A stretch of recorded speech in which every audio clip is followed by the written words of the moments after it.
Moving on now, the Kano State Chairman of the New Nigeria People's Party, Hashimu Dungurawa, warned President Bola Tinubu to prepare for overwhelming defeat in 2027.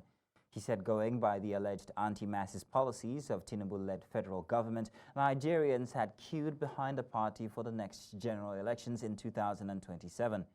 He expressed optimism that the NNPP would be victorious in the 36 states of the Federation, including the presidential elections. Speaking to newsmen in Kano, he recalled that from his inauguration on May 29, 2023, Tinubu had been making life hard for Nigerians with the policies. Now, also to discuss this, we are joined by political analyst Ismail Auwal. Mr. Auwal, you're welcome. Thank you very much for joining us this afternoon. I'm going to go straight ahead and ask, how does economic hardship affect public opinion and voter turnout in the presidential elections, particularly in the context of Nigeria's 2023 election and President Tinubu's second-term prospects?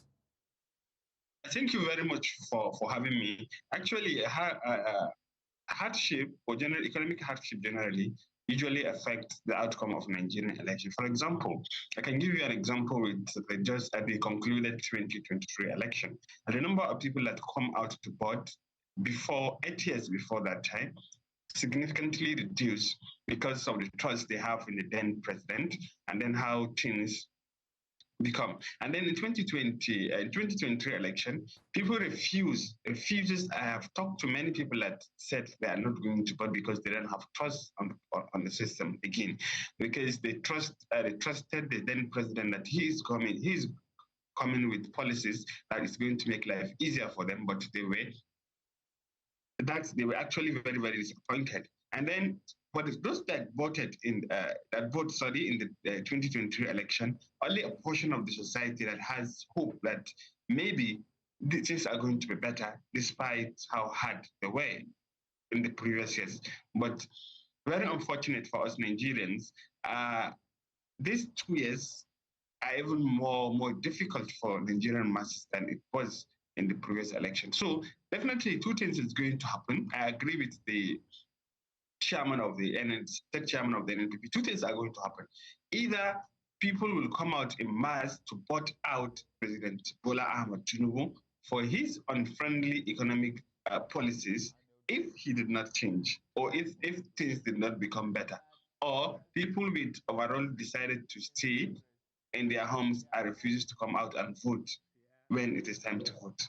One of the two things is definitely going to happen if things continue the way they are today. Now, Auwal, would it be too soon to start asking the extent to which the economic policies being implemented during the first term of the president could affect his chances in 2027? By this, I'm asking if perhaps maybe the first 2 years or however long he's been in office might just be what was needed to set the economy straight. Yes, that's exactly why I said if things continue the way they are now, I'm telling you, one of the two things I mentioned is going to happen. But if things improve and become better, it means Nigerians might have confidence on the system, because you see what is happening today is Nigerians are very, very, very optimistic people. They see hope even in the little opportunity. But now Nigerians are losing that hope. Now, what Nigerians believe is the politicians or those in power don't have their interest in mind. This is what is happening because we have seen how fuel subsidy removal causes a lot of hardship to Nigerians. And then immediately after that, we have seen how education become very, very expensive, that now a common civil servant cannot afford to send his or her child to school, not to talk of other ordinary Nigerians. And then we have seen how the president is trying so hard to implement the tax policy.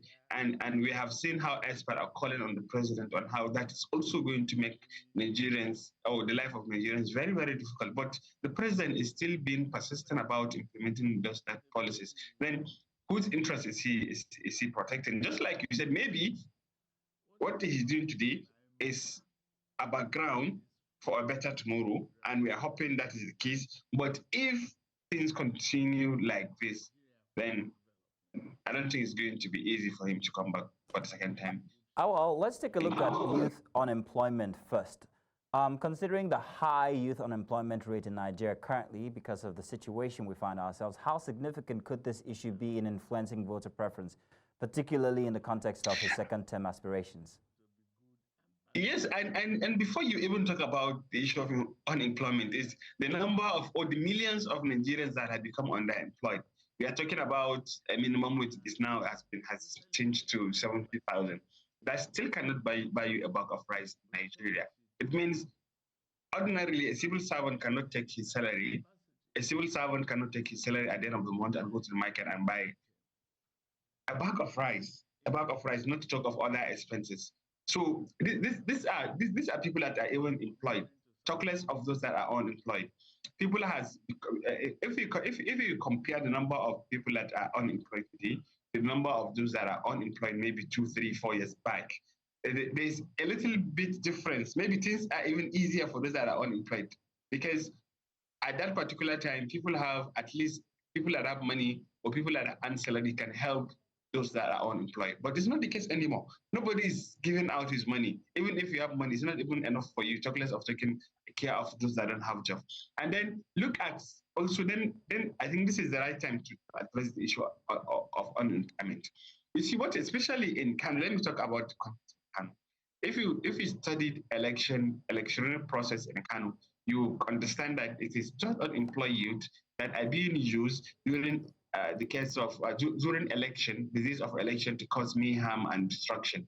And now, what is even more dangerous is we have more of them than before. And to add on top of that, even those that are employed that earn salary are now somehow underemployed because their salary cannot take care of their families, they cannot even take care of themselves. Talk less of helping others. So it means there is now more number for politicians that want to cause destruction to at least to get from to cause destruction during the election process. So I think it's very, very dangerous for us. One, we are going to have a serious voter apathy if this continues like this. And then the number of people or the number of people that the politicians can recruit from has skyrocketed. Of course, people might think at least a number of employees might collect money to vote during the election processes. And I am afraid what these guys are going to do is they are going to cause destruction and make life inhabitable, even for those that will come out to the vote in 2027. Ismail Auwal, thank you very much for joining us this afternoon on the news with your expert opinion. Thank you.